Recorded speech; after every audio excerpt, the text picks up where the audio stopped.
Pronto. Oi, Pra quem Marcita, tudo não bem? Como é conhece que o você Douglas, tá? deixa eu ver. Pá, pá, pá. Douglas Domit é terapeuta holístico desde 91, com formação em acupuntura, hipnose clínica, florais de bar, radiestesia, constelação familiar e tarô. Faltou alguma coisa? Professor de Tai Chi Kung Fu e Yoga. Ah, que maravilhoso! É, Também, isso é uma disciplina incrível. sou. E Oi, é- Cristina, prazer te ver aqui. Rosa, saudades, minhas queridas. E toco guitarra também, Marcita. é. Marcita, ver um pessoal tão querido aqui. Muito bom estar aqui, né? Poder falar um pouquinho de Lenormand, que eu adoro, né? A minha formação até maior, digamos assim, que eu me dediquei muitos anos, era o tarô, né? Eu vivia, apesar que o Lenormand sempre estava no meu bolso. Mas, oi, Rosinha, mas o saudades, viu, Rosa? Mas eu sempre estava com o Lenormand junto de mim desde a década de 90, né? Quando a Kátia lançou aquele trabalho dela né, do tarô cigano, eu comprei, estudei e sempre tive daí um Lenormand próximo a mim. Mas eu trabalhei muitos anos com o tarô, né? Eu estudei com o Ney Naif, acho que 15 anos com o Ney Naif direto. Tá? Então, assim, muito dos meus conceitos minha forma de olhar a cartomancia vem de muito contato com o Ney, né? Ney, o Giancarlo, que vai dar palestra amanhã, né? Nosso amigo Giancarlo, muito querido, que tem muito contato, Luciana, tudo bem? A Vera Cristina também, da Costa Santos, né? Também, que é grande amiga minha, amo muito a Vera, é uma irmã de coração. Então, assim, esse contato com todas essas pessoas que me norteou realmente para me aprofundar, trazer os conceitos de enxergar a cartomancia da forma que eu enxergo. E, posteriormente, daí a Odete, né? Aí eu conheci a Odete, a gente começou a conversar, escrevi o prefácio do livro dela, da edição brasileira, né? O prefácio é meu, é um presente que eu recebi da Odete, né? Tive chance de conversar com ela sobre esses conteúdos do livro antes deles chegar no Brasil, né? A gente teve chance de tirar as dúvidas com ela. E é muito baseado nisso que eu vou falar hoje, nesse contato com o DET, no que eu aprendi com a escola europeia, que foi a escola que eu acabei me aproximando mais, acabei me afinizando mais a forma de trabalhar com a Lenormand. Eu não trabalho com a escola brasileira, é totalmente escola europeia, né? Eu até chamar baralho cigano para mim é engraçado, sou estranho, né? Eu estou habituado a chamar de Petit Lenormand mesmo, né? Dessa forma que eu sempre me habituei a falar e trabalhar, né? É, sempre gostei muito de entender o contexto que o Petit Lenormand nasceu, as influências históricas disso, e tentar entender isso nas cartas. Isso para mim sempre foi muito importante, até para nortear uma direção simbólica de uma forma mais coerente com a origem dele. A gente adapta técnicas, atualiza leituras, mas eu acho muito importante essa raiz histórica do Petit Lenormand. E dentro disso nós vamos falar dos naipes hoje, né? Eu posso compartilhar aqui, Andréia? Posso compartilhar os meus slides aqui? Ah, deixa eu ver aqui. Pode, você consegue? Tá dando que não tá Não tá? permitindo. Peraí, peraí. É, Ah, perdão, pode ir. Tenta agora, desculpa. posso? Vamos ver. Aí, agora sim. Foi. Aí, vamos ver se eu consigo pôr na tela cheia para vocês aqui. Aí. Então nós vamos falar dos naipes, né? Que é uma coisa que dá muita confusão, as pessoas não entendem direito, né? Então vamos tentar trazer um pouquinho de luz para esse entendimento dos naipes aí, tá? Bom, a palavra naipe, ela tem origem catalã, né? Que literalmente significa cartas. Mas isso vem do árabe, que significa família, coisas com afinidade, grupos, né? Então, o naipe ele está falando de cartas que têm certa familiaridade, certas afinidades, digamos assim, uma mesma vibração. Deixa eu acender incenso aqui que eu não consigo falar sem incenso, gente. Né? Então, os naipes falam muito disso, da mesma vibração, mesma característica de cartas, mesmo tipo vibratório, eles estão em sintonia, eles estão ali no mesmo padrão, né? Apesar de ter cartas tão diferentes, muitas vezes no mesmo naipe. Que a gente vai procurar traçar uma lógica disso hoje para vocês entenderem. Tá? O naipe ele costuma dar uma boa indicação na leitura. Tá? Existe o pessoal faz uma conexão dos naipes, dos elementos, de uma forma um pouco descontextualizada. Quando a astrologia, lá em 3000 antes de Cristo, começou a falar nos elementos, ela não eram os mesmos elementos que a gente vai falar depois na cultura celta, por exemplo, na magia. Né? Nós vamos estar falando na astrologia de fases do ano, né, onde predominam a água nos céus, a água na terra, entende? Então, quando a água está mais no céu, é o elemento ar, quando a água está mais na terra, é o elemento terra, né? Quando a água está abundante, é o elemento água, e assim vai, né? Então, assim, a astrologia fala desses ciclos naturais, e o pessoal pega esses ciclos naturais da astrologia e quer encaixar em cima do tarô e do Lenormand. São culturas completamente diferentes. Quem é astrólogo sabe disso, né?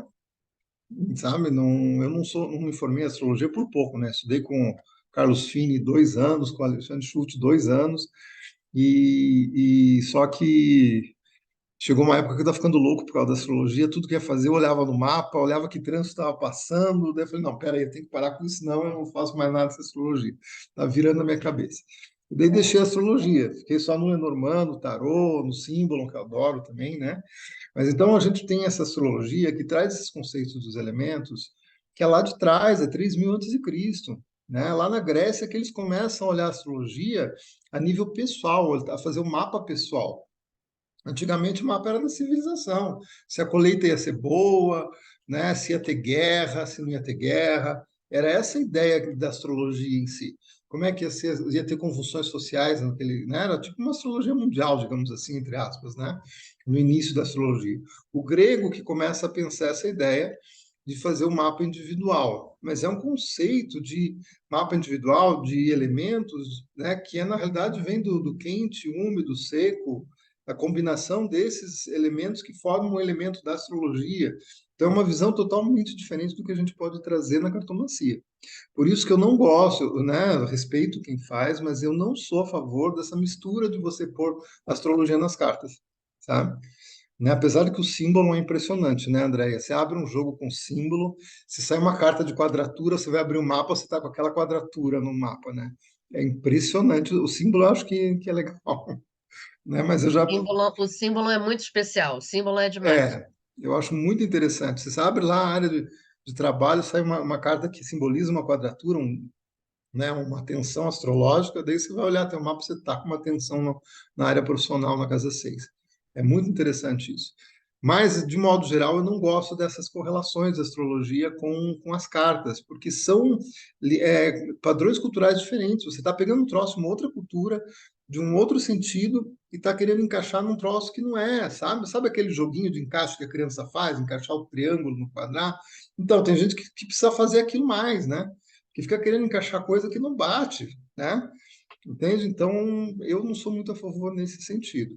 E os elementos e os naipes também vão por aí. É difícil a gente pegar essa nomenclatura antiga e querer encaixar dentro do Lenormand. Fica muito, não bate, são outras ideias, tá? Esse é um ponto importante. Na cultura celta, quando a gente fala dos elementos, eu estudei, eu participei de um povo em anos atrás, fui até consagrado sacerdote, não exerço mais, acabei me afastando de toda a religião em si, né? Na cultura celta, quando nós falamos dos elementos, a gente fala dos elementos mais táteis mesmo, mais palpáveis, na utilização da magia mesmo, de você manipular os seres elementais e essas energias. É outra visão que é bem posterior à astrologia, que vai ter uma outra pegada também totalmente diferente do que a gente colocar no tarô, no Lenormand. É outra forma cultural de se analisar. No tarô, o tarô ele surgiu mais ou menos, né? Tem controvérsias aí, 1400 alguma coisa, né? Então, ele tinha no início lá 38 cartas, 39, depois tinha 90, depois não sei o quê, até que chegou essa estrutura de 78. Ele reflete aquela sociedade medieval, principalmente França e Itália daquela época. Então, é outra referência histórica de mundo, de visão de mundo, do que você vai ter no Lenormand, né? Eu defendo muito que que os naipes estão muito, tanto no tarô como no Lenormand, são relacionados às classes sociais da época. Eu já tenho historiadores falando que não, que isso aí é bobagem, porque nunca teve ninguém falando disso. Historicamente, você não encontra documentos. Mas eu não estou falando historicamente, estou falando de forma inconsciente. E quando nós olhamos para uma sociedade, você quer criar um baralho que reflita as relações sociais daquela sociedade, é natural que você olhe as relações que você está vendo. Você não consegue criar algo além do que você vê e vivencia no dia a dia. E o que se vivenciava de relações no dia? Essas relações sociais da época medieval, que era o clero, daquela forma que a gente sabe, que tinha um poder máximo, né? Era a nobreza, que tinha lá seu poder também de mando, né? Eram os comerciantes emergentes ainda na época, que estavam começando a crescer, e era um resto que se ferrava, né? Falando bem o linguajar, né? Que se dava, que tinha uma vida muito difícil. É normal você fazer, refletir um baralho que reflita essa realidade social que você vivia nessa época, tá? E então o tarô ele vai refletir essa divisão de classes da Idade Média, principalmente italiana, francesa, aí desse período 1400 alguma coisa. Quando você vai para o Lenormand surge em 1798, se eu não estou enganado, o ano exato, mas é por aí 1790. É praticamente 300 anos depois. Por mais que o Lenormand, já se tem vários historiadores falando da possibilidade do Lenormand trazer essas informações da cartomancia tradicional alemã, que é mais antiga, que não se sabe direito quando começou, porque era uma cultura de boca ao ouvido, né? As meninas na Alemanha na época, a cartomancia era como se fosse uma prenda. Ah, sabe, aquela moça é prendada para casar, ela costura, ela lava, ela passa, ela sabe cozinhar e ela sabe ver cartas. Era como se fosse uma prenda, uma coisa, né, que trazia para as mulheres um status de uma mulher prendada. Então, se desconfia muito porque tem muitas cartas, a gente vai falar um pouquinho isso no final, se der tempo, que tem relação com a cartomancia antiga, alemã, que era usado com aquele naipe alemão antigo, aqueles baralhos de naipes alemãos antigos. Eu não consegui uma imagem para mostrar para vocês. Eu tentei jogar no Google, né? Não apareceu. Eu tentei mandar mensagem para a Odete para ver se ela conseguia me arranjar uma imagem. A Odete me respondeu hoje só, daí não conseguiu me mandar. Então eu não consegui uma mensagem, uma imagem para mostrar. Eu sei que a Simbólica, um tempo atrás, estava vendendo esse baralhinho alemão antigo. E então é baseado, a gente percebe que os naipes do Lenormand, eles vão refletir essa sociedade de 1790, mais ou menos. Eles vão trazer essa estrutura que é baseada dessa cartomancia antiga alemã, tradicional, que é da sociedade alemã, que tinha uma similaridade lá atrás com 1400, tinha, mas não era já um pouquinho diferente. As coisas já não eram exatamente assim. Então já é outro patamar de interpretação, tá? Aqui eu trouxe para vocês aqui, ó, a imagem do Jogo da Esperança, que é o primeiro Lenormand. Se a gente olhar aqui em cima, nós vamos ver aqui, ó, deixa eu até pegar uma, opa, aqui, uma canetinha, né? Uma canetinha não, uma apontadora laser aqui, ó. Ixi, deixa eu voltar aqui, passou o slide. Aí, ó. Se a gente olhar aqui em cima das cartas, nós vamos ter o naipe francês, ó, padrão francês italiano, e o padrão alemão, né? Então, eles têm diferenças aqui, ó. Então, nós vamos ter aqui, depois tem outro slide que eu vou mostrar melhor aqui, né? Então, nós vamos ter aqui, por exemplo, o naipe de copas eram os corações da Alemanha, né? O naipe de pau eram as nozes. Ó. O naipe de espadas é as folhas. Ele não era nem preto, ele era verde. O naipe verde, né? E o naipe de ouros eram os sinos, tá? Então, é outra nomenclatura, é diferente o processo, né? A visão aí, né? Ó, naipes alemães. Ó, copas dos corações, que representavam o clero e a igreja, era a vida do clero e da igreja, né? A classe do clero e da igreja. Espadas eram as folhas, que eram os senhores de terra, né? Então, eram aqueles que tinham o poder, digamos assim, maior, né? Ouros era os sinos, que era de coloração laranja, não era amarela, como a gente vê no ouros, né? Da francesa e alemã, francesa e italiana. que representavam a nobreza, tá? E o paus eram as nozes que representavam os servos, tá? Então a gente tem aqui uma diferença muito simbólica, que o espadas no naipe alemão é o melhor dos naipes. Eram os senhores da terra, era a classe social que dominava a Alemanha naquele período. Então, os espadas, que no tarô é mais pesado, é mais difícil, né, é o de mais dores, no espadas é o melhor naipe. No Lenormand é o melhor naipe.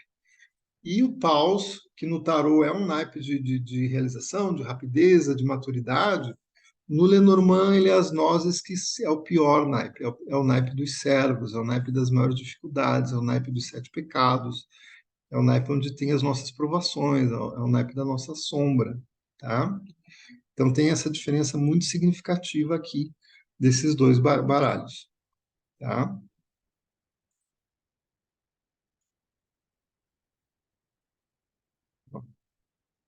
Então os corações eles representavam sentimentos, paixões, alegrias, desejos, prazeres, honestidade, confiança, apoio. Se a gente olha o naipe dos corações, ele vai estar no jogo. Quem que é o as do coração? É o homem, né? Então, se veja, o homem tinha essa relação na Alemanha de honestidade, ele tinha que ser um homem honesto, ó, ele tinha que ser um homem que tinha sentimentos pela sua família, cuidava da família, entendeu? Então ele tinha era as responsabilidades do dia a dia tinham que ser mantidas pelo homem. Então você vai ter aí o homem, depois vem a estrela. A estrela no Lenormand tem muito simbolismo do batismo. A estrela é lá que tem os três magos seguem para fazer o batismo. Lembrando que o Lenormand foi criado numa época super católica na Alemanha, né? Então ele tinha que ter elementos católicos. Existia inclusive uma lei na Alemanha que se você não tivesse nas suas obras publicadas alguns elementos do catolicismo, você não podia publicar. Então você tinha que era obrigatório por lei você ter elementos católicos para publicar algum livro na Alemanha. Então, o Johannes Caspar Heckel, né, quando ele vai publicar o Lenormand, ele coloca cartas fazendo referência a essas passagens do catolicismo. Então, vai ter lá um bom homem na Alemanha tinha que ser batizado com a estrela, a árvore ele tinha que honrar os ancestrais, né? Depois ele tinha a lua fala em honrarias na escola alemã tradicional. Então ele tinha que ser honrado, ele tinha que ser conquistar pela honra dele, ele tinha que brilhar, né? Você falava que a lua brilha, né? O homem tem que brilhar como a lua brilha com o brilho do sol. Só que o brilho que ilumina o homem é Deus, né? Tinha essa relação aí, né? Então o homem tinha que ser honrado e tinha que brilhar como Deus irradiasse nele digamos assim, a sua verdade, né? Seu brilho. Depois tem o cavaleiro no Copas também. O cavaleiro tem uma referência também de domínio do homem dos seus instintos. O homem controlando o cavalo era o simbolismo de você controlar um homem correto tem que controlar os seus instintos, tem que saber controlar os seus instintos para ser um homem honrado e honrar a sua raiz, a sua árvore, né? Também está no naipe de Copas. Ele tinha que ser honesto, sincero, que daí é o cachorro. Ó, tinha que amar a família, coração, né? Depois ele tinha que, sabe? A cegonha também era um símbolo relacionado à família, a você cuidar da família na Alemanha naquela época. E por último nós temos a casa como coração. Então era muito, você veja que era um naipe muito voltado à família, né? Relacionado à família, a você cuidar, a você ser honesto, a você dar apoio, a você saber direcionar seus desejos, seus prazeres de forma correta, né? Você controlar os desejos, suas ansiedades, suas paixões de forma correta. Então era a visão que se tinha do que se esperava de um homem naquela época, tá? Dentro dos corações. Tá? Aí nós vamos para as folhas, era a carta da comunicação, dos contatos, era a carta de uma certa maturidade, dos eventos felizes. Nós vamos ter nas folhas, que é o naipe de espada, a vida da mulher. Nós vamos ter o as de espadas como uma mulher. A torre que vem depois, né, o seis de espadas, A torre é que uma mulher precisava ser, por isso que a torre na escola europeia é esse símbolo de isolamento, né, de uma pessoa que é sozinha, porque a torre é que você tem que proteger a mulher. Ela tem que ficar numa torre isolada, imaculada. Ela não pode ser uma mulher da vida, ela tem que ficar isolada, imaculada dos outros. Esse é o simbolismo da torre na sequência da mulher, né? Tá? É isso que a mulher tinha que ser protegida. Por isso que a torre, quando está longe, ela não dá longevidade. Claro, se está todo mundo longe de você, você vai ficar vivo. Ninguém vai te matar. Se você está perto da torre, a torre pode ser invadida e você morre. Sabe? Então, também tem esse simbolismo dessa questão da longevidade com a distância da torre, de uma forma bem prática. A torre era uma torre militar mesmo. Eu não lembro quem comentou hoje, né, que a maior parte das torres era uma torre, são torres de fortaleza. Eu acho que foi o Fabrício, né? Foi o Fabrício, né, que ele comentou, maior, mas a ideia era essa realmente, de uma torre de fortaleza. Por isso que quando as pessoas que falam, a torre longe significa longevidade. Claro, não tem ninguém perto da torre, que é uma torre de guarda, você está vivo, você está tranquilo. Se tem alguém perto, significa que o inimigo está se aproximando para te atacar. É por isso que a torre tinha esse simbolismo, né? De perto significava possível morte, e longe, longevidade. Claro que para você definir morte, tem combinações aí. Não é só a torre. Tem que ter uma série de combinações para definir realmente morte, tá? Daí você tem a chave, né? Que é justamente... A chave não, desculpe, passei aqui, vou ler lá errado aqui. Você tem a carta, porque a mulher, nessa época, as mulheres eram responsáveis pelas festas. Elas organizavam as festas, que era um encontro onde tinha o comércio, onde eram feitos os tratados de casamento, onde eram feitas as vendas, onde eram feitos aqueles, né, aqueles jardins, que inclusive já entra a carta do jardim também, depois, né, da carta aqui, onde muitas dessas reuniões eram feitas em jardins, na época que era possível, quando não estava no invernão lá na Alemanha, né, totalmente abaixo de zero. Mas quando era possível, eram feitas em jardins essas reuniões, onde se reuniam para fazer comércio, tratar justamente de casamento das mais novas, que é a carta da criança, que também vai estar mais para frente ali, no naipe das folhas, no naipe de espadas. Então significava essa vida social, tinha simbolismo dessa vida social, o naipe das folhas e de espadas. Nós vamos ter a carta depois da âncora e do navio, que eram as cartas da cartomancia antiga, que é o 9 e o 10 de espadas, alemã, as cartas do comércio, as cartas de grandes negócios e fortunas. Veja, então era justamente nesses encontros sociais que eram feitos pelas cartas que as mulheres faziam, os convites, que eram feitos os grandes comércios, tá? Então daí que vem essa conexão do naipe de espadas com comércio, com você fazer festas, comunicação correta, tá? Nesse sentido. E o casal perfeito, né, que é o buquê e o lírio. É o homem virtuoso, né, o lírio, e o buquê é a mulher virtuosa. Por isso da sexualidade no buquê, muita gente fala assim, porque é o casal perfeito, é o homem virtuoso e a mulher. Ele tem paz, harmonia, porque ele é honesto, porque ele é correto, porque ele cumpre seus deveres, por isso ele está em paz. Mas ele tem a atração pela mulher dele, que é o buquê.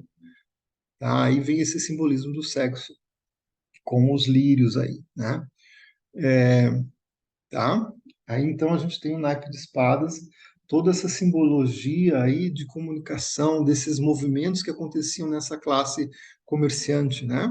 Que tinha na Alemanha, tá?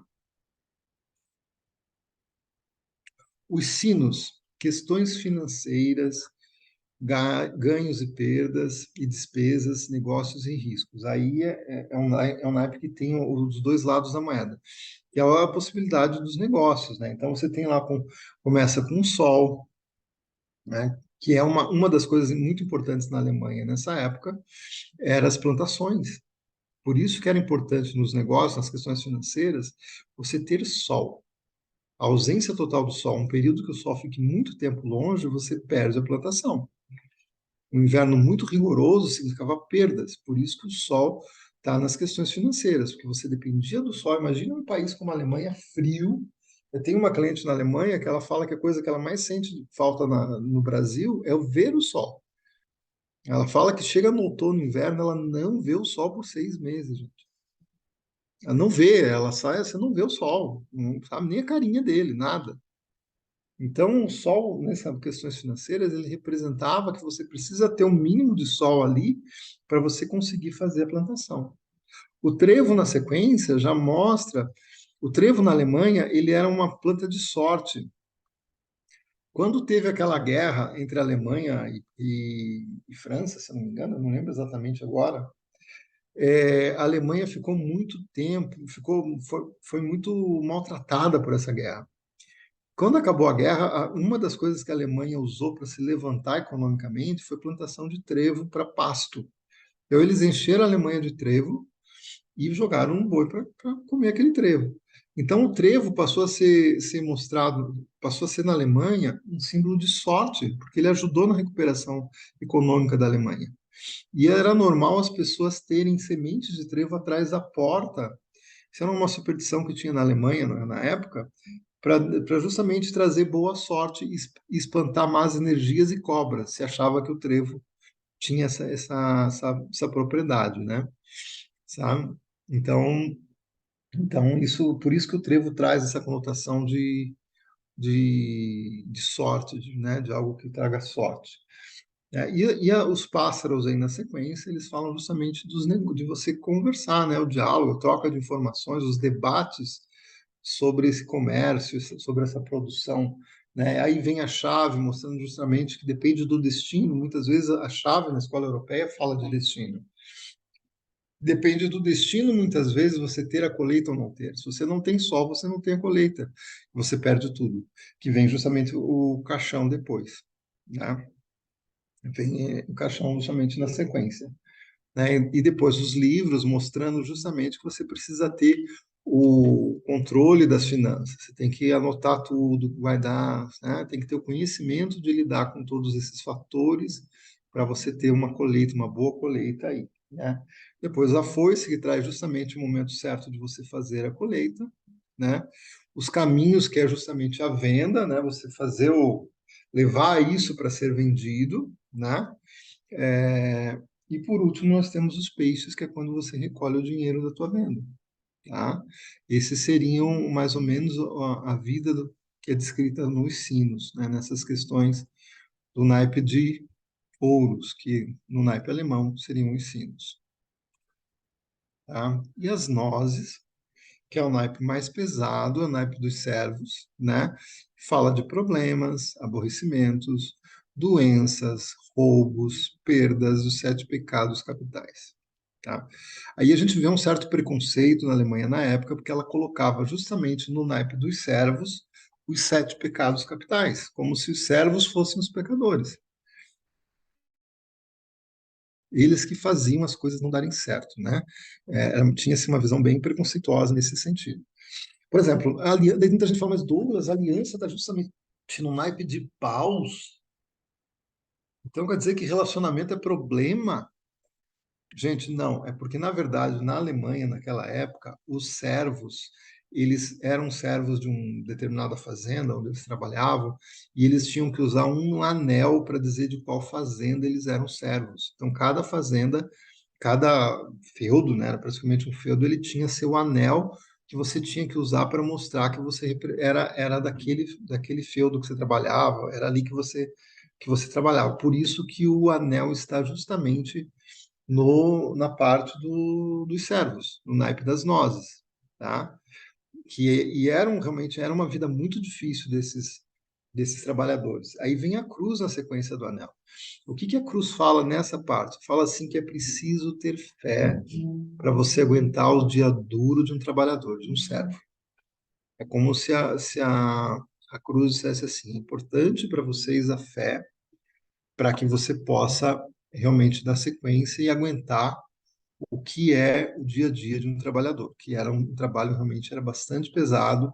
Se você ficava devendo para o feudo, você tinha praticamente um trabalho escravo. Era muito complexo naquela época ser servo mesmo. Na sequência, nós vamos vir com os ratos, né? Que mostra justamente a visão dos pecados, né? O rato é aquele que é o glutão, porque come demais, porque come escondido, é o que rouba do outro, é a carta do roubo, não, irmã, sabe? Então mostra justamente uma visão colocando como se os servos fossem os pecadores da sociedade, por isso nasceram na posição de servo. E eles têm que ter fé para aguentar a vida dura para poder atingir o reino dos céus. É mais ou menos essa ideia que se passava com essa linha dos servos aqui. Tá? Nós vamos ter a montanha na sequência, mostrando os obstáculos e dificuldades do dia a dia do servo. A questão da raposa já nos servos, ó, mostrando a ideia de que os servos tinham esse lado maldoso, tinham um lado de maldade, de malícia. A raposa, se a gente olhar o Lenormand, o primeiro Lenormand, eu até esqueci de pegar o meu aqui para mostrar para vocês, tinha, tinha muitos contos que eram contados na Europa nessa época, se utilizando as cartas do Lenormand, né? E tinha um dos contos que era a raposa e o galo. E a raposa enganava o galo para poder comer ele, né? E o Lenormand primeiro, o Lenormand, tem justamente na carta da raposa um galo. Ela está de frente para um galo para abocanhá-lo, né? Então a carta da raposa, né, não discordando da visão da Tânia de que vai defender, e da Márcia que vai defender a raposa, né? Mas, mas na visão tradicional alemã, ela é a carta da malandragem, da esperteza, da mentira, né? Ela tem essa conotação. Claro que tem um contexto que ela sai, conforme a posição que ela sai, ela pode falar de marketing, de você estar se divulgando bem, de você vender bem o teu peixe, tá? Mas ela tem essa principal conotação, se a gente pegar o símbolo da época que foi tirado, de esperteza mesmo, tá? Aí vai ter o urso, que é a gula, né? Que também é outro dos pecados capitais. O chicote, naquela época, a gente era permitido bater nos funcionários se eles não executassem o serviço de forma correta. Por isso, nós vamos ter o chicote aí no naipe de paus também. A serpente é o símbolo da tentação da mulher fácil. Eles tinham uma visão de que as mulheres, tanto que na Alemanha, naquela época, chegou a ter uma lei proibindo os servos de se casarem antes dos 22 anos. Porque existia, né, como a gente vê hoje, muitas moças pobres casando muito novinhas, já engravidando muito cedo, já morando junto com o namorado. Isso acontecia muito na Alemanha naquela época. Então a sociedade alemã via isso com maus olhos e como se essas moças fossem mulheres fáceis. Por isso a cobra está aí nessa posição dos servos como uma mulher fácil, a tentação da mulher fácil. Remetendo à questão da cobra bíblica, né, de ser a tentação, né, e eles viam dessa forma. Por isso a cobra nessa posição. E a nuvem como os imprevistos, né? A nuvem é a carta das tempestades, daquilo que a gente não está vendo, a gente não controla o tempo, né? Então é algo negativo que vem aí nessa tempestade, com essa de forma não muito clara, não muito tranquila. Tá certo? Gente, dúvidas aí, gente? Querem perguntar alguma coisa? Não sei se vocês estão. Vamos. Depois agora eu vou falar um pouquinho de cartas, algumas cartas no meio jogadas aqui. Deixa eu abrir aqui o chat aqui.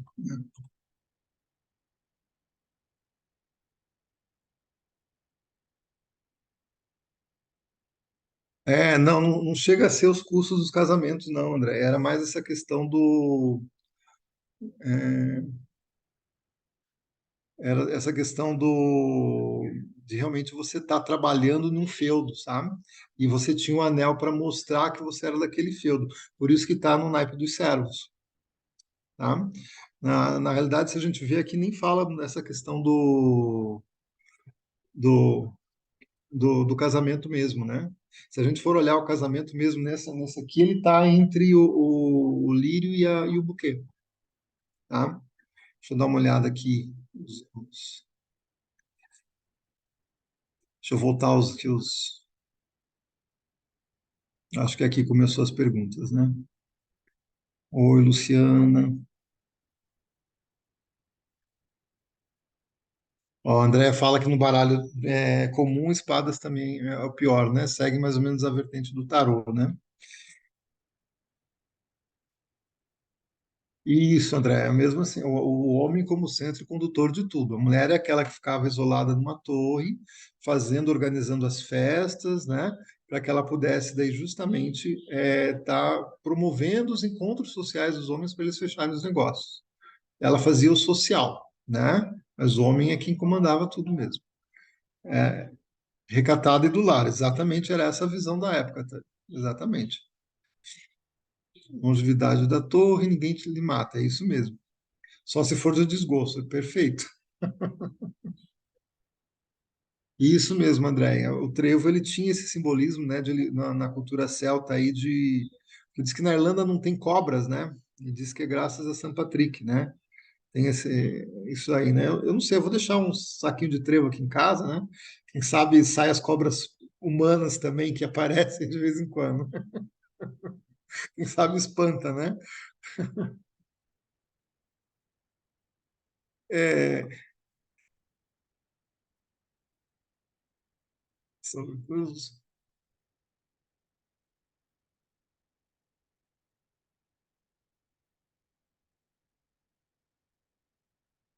tem muita coisa que a gente vê ainda que muitas pessoas ainda mantêm, né? Mantém essa divisão entre veem, né, como as classes mais menos servidas como algo mais negativo, né? Ainda tem pessoas que pensam de forma similar, né? Quando nós analisamos o Lenormand, a gente não pode generalizar isso, né? A gente tem que ver, tem que atualizar, né?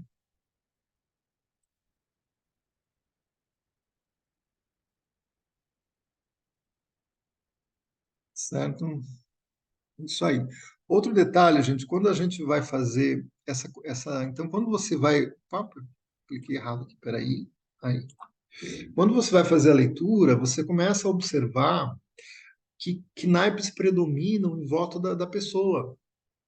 Então, se a pessoa está ali, se ela tem em volta dela os naipes, por exemplo, de copas e espadas, por exemplo, você vê que ela está lidando com questões da família, do lar, que envolve um lado emocional dela, e ela está lidando com comunicação, com essa questão de organizar, sabe, talvez alguma festa, talvez alguma viagem, algum encontro, alguma coisa assim.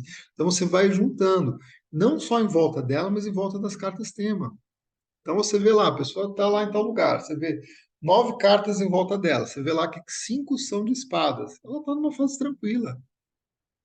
Ela está numa fase tranquila, sabe? Ela dá em volta dela 5 cartas são de paus. A fase está pesada, está difícil, está com dificuldades, está com aborrecimentos, as coisas não estão caminhando bem, pode ter gente roubando ela, tá? É essa dificuldade de você. É aí que você consegue olhar o naipe, né, dentro da leitura da mesa real. E muitas vezes você olha a pessoa está numa fase ruim, vamos supor, mas você vê lá na linha do futuro dela, né? Falando de mesa real, que ela vai entrar em naipes de espadas. Tem 3, 4 cartas de espadas. Aquilo vai passar, vai se resolver. A própria sequência dos naipes já vai te mostrar. E o mesmo você pode fazer em relação às cartas tema. Você pode olhar a carta tema e ver o que tem em volta dela de naipe predominando. E essa predominância do naipe vai dizer que tipo de problemas ela está passando, ela está enfrentando. Tá? Normalmente você vai ver que 2 naipes predominam. Né? E a partir desses 2 naipes predominando, você pode ter uma ideia de que tipo de problemas ela está passando. E para onde vai quando você olha a linha do destino dela, para onde você vai, a linha do futuro, desculpa. Você olha a linha do futuro, você vai ter uma ideia para onde está indo a vida dela, para onde ela está caminhando. Está caminhando para problemas, tem um naipe de paus lá, uma carta de pausa tranquilo, depois 2 já começa a pesar, entendeu? E você e você vai compondo o jogo para ver como está a situação da vida dela através dos naipes, não só através dos emblemas. Você vai compondo essas duas coisas e vai te dando uma noção muito clara do que a pessoa está vivenciando naquele momento, tá? Isso também vai trazendo outros elementos para a tua leitura. Até eu conversei com o André esses dias na live, né, André? Estava falando que, olha, média de 20, 30% a gente consegue já ter uma ideia nos naipes. Você abre uma mesa, você já dá uma batida de olho do que está ali em volta dela de naipe, você já consegue, sabe? Você já consegue ter uma ideia que situações ela está vivenciando, né? Você consegue ter uma ideia ali, o que que ela está passando e para onde está indo aquilo. Você já tem, sem você ver detalhes, né? E depois você vai ver detalhes e consegue entender, né? Você consegue ter uma ideia boa aí do jogo. Assim. Então, isso é aquela história. Eu sempre brinco com o cliente, né? Tem vezes que eu estou pondo as cartas na mesa e eu já falo para a pessoa: você está assim? Você está com um problema assim? E a pessoa já vai fazendo assim. Difícil errar, difícil dar errado. ela já vai fazendo assim. Porque você já está vendo nos naipes muitas vezes o que você está pondo. Tá? Eu nem comecei a ler ainda, eu só estou deitando as cartas na mesa e já começo a observar essas combinações de naipes perto de certas casas, perto de certas casas, né? Porque eu trabalho com a metodologia da Odete, a Odete dá muito valor às casas mesmo, né? Aliás, esse conteúdo hoje é do trabalho da Odete, né? Ele vem do estudo dela. Então você já vai entendendo com aquelas cartas ali, aquelas sequências em volta, né? Que tipo de problemas a pessoa está passando. Você olha para o futuro, olha na sequência, se for o homem, você vai olhar para a direita e lá para o futuro dele, para onde vai as coisas. Se for a mulher, você vai olhar para a esquerda, o futuro dela vai indo lá para a esquerda, vai indo lá, você vai ver para onde vai aquilo lá, e você vai saber qual é a sequência dos fatos. Então, os naipes te dão já, no primeiro momento, uma primeira abertura da mesa real, você já tem uma ideia de onde vai a vida do consulente e quais são as dificuldades que ele está passando nesse momento. Depois você vai para as cartas, né, das casas, ambiente, contexto, linha de futuros, diagonais, e assim vai, né? Sabe? E aí você vai fazendo combinações que vão poder, né, trazer mil informações, sabe? Mil informações mesmo, né? Dúvidas, pessoal? Alguma pergunta?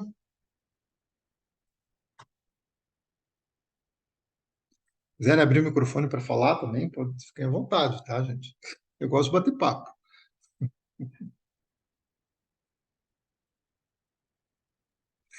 Não sei se você conseguiu ver o chat.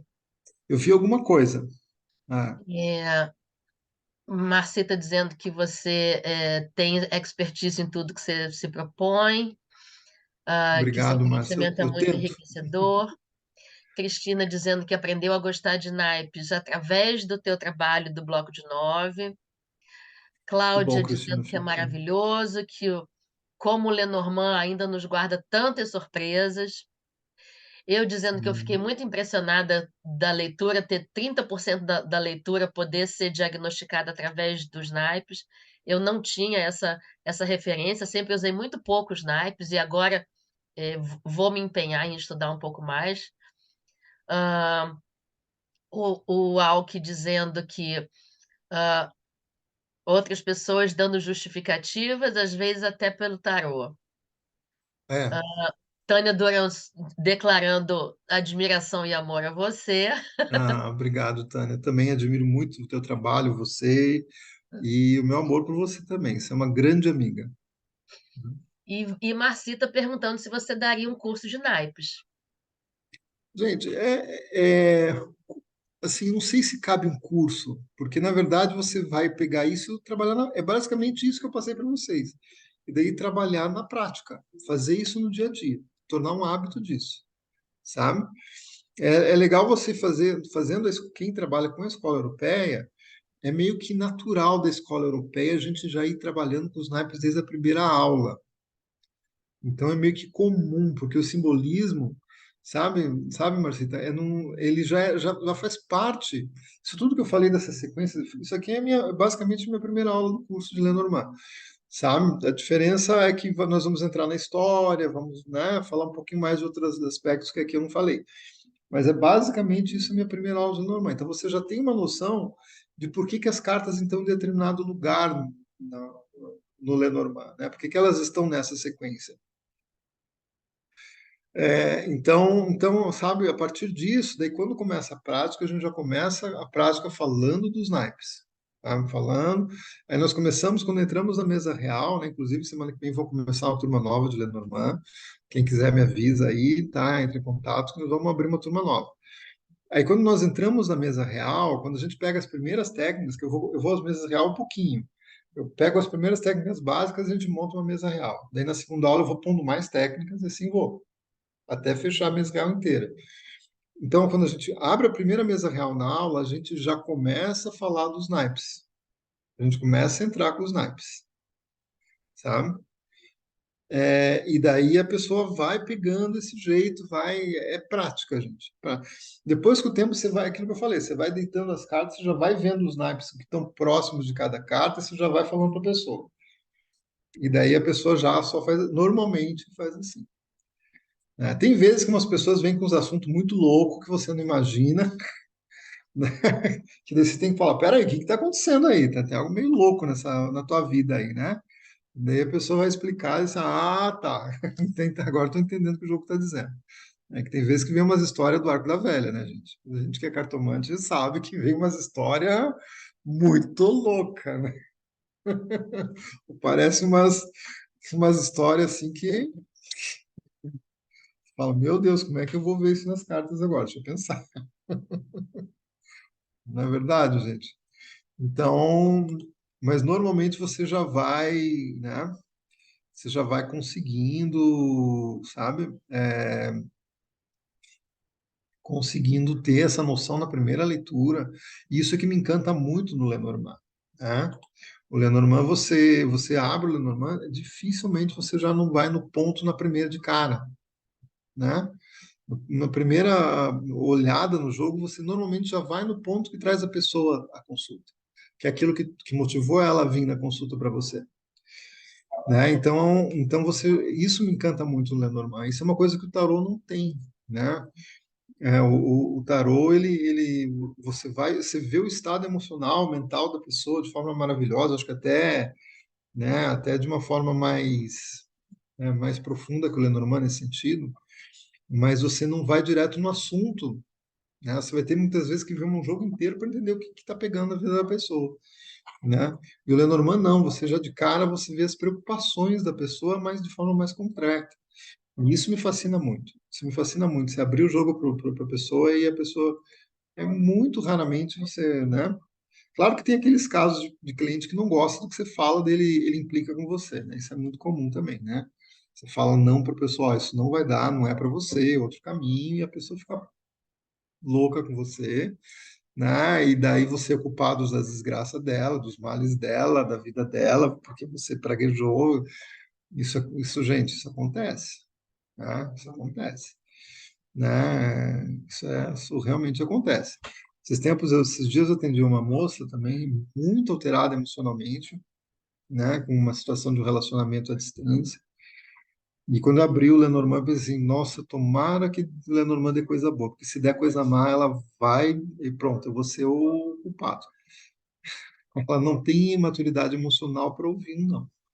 Ela vai pôr a culpa em mim, vai achar que eu li errado, que eu não estou vendo direito. Ah, mas graças a Deus saiu uma coisa boa entre eles, ótimo. Ufa, ufa. Não, então isso faz parte da nossa profissão, né? Tá certo, gente? Mais alguma dúvida, gente? Olha, eu uso a ideia da Marcita para você fazer um workshop, 4 horinhas só, dando aula de naipes. Gente, tendo gente, a gente faz. Tendo aí, Um, juntando aí umas um 10 pessoas, a gente workshop, faz. um diazinho só, 4, 5 Pode ser. horinhas, dando aula de naipes, que a gente cai dentro. Opa, vamos agilizar então. Vamos marcar uma data Ó, e a a gente faz aí Cláudia já uma está dizendo que prática. está na fila, eu estou na fila, a Opa, Marcita está na fila. opa, 3 já fechou. Pronto. Fechou, 3 já fechou. Vamos Ó, a marcar Márcia então. também está dizendo que quer. Opa, aí, ó.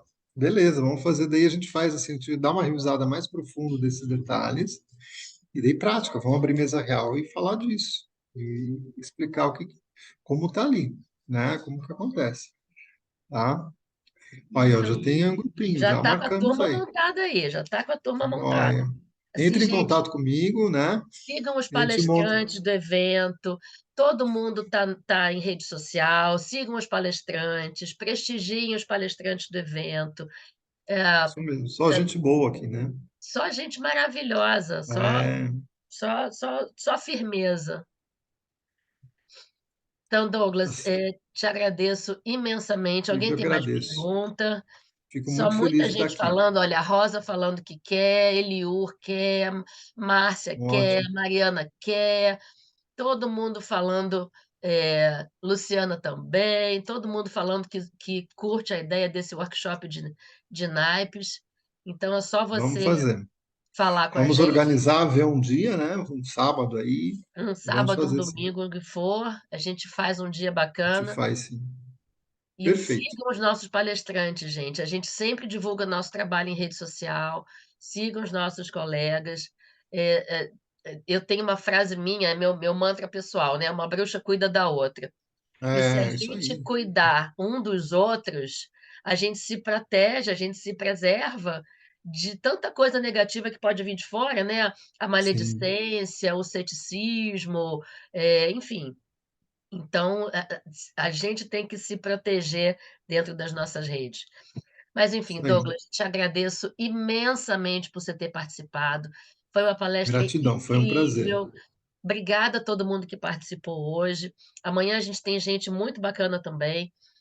Amanhã a gente tem, deixa eu ler aqui, senão eu esqueço. Nice Bacelar, Luquian, Denis Mapelli, Renata Tânio e Giancarlo. Então, amanhã também está um dia muito bacana. É, Vem, só vem. Muito obrigada, te agradeço imensamente de você ter participado mais uma Prazer estar vez. aqui com É todos vocês. maravilhoso, foi incrível. Gente, até amanhã. Terminamos nosso Até dia amanhã, hoje. gente. Até amanhã, 3 da tarde de novo, tá bom? Fica com Deus.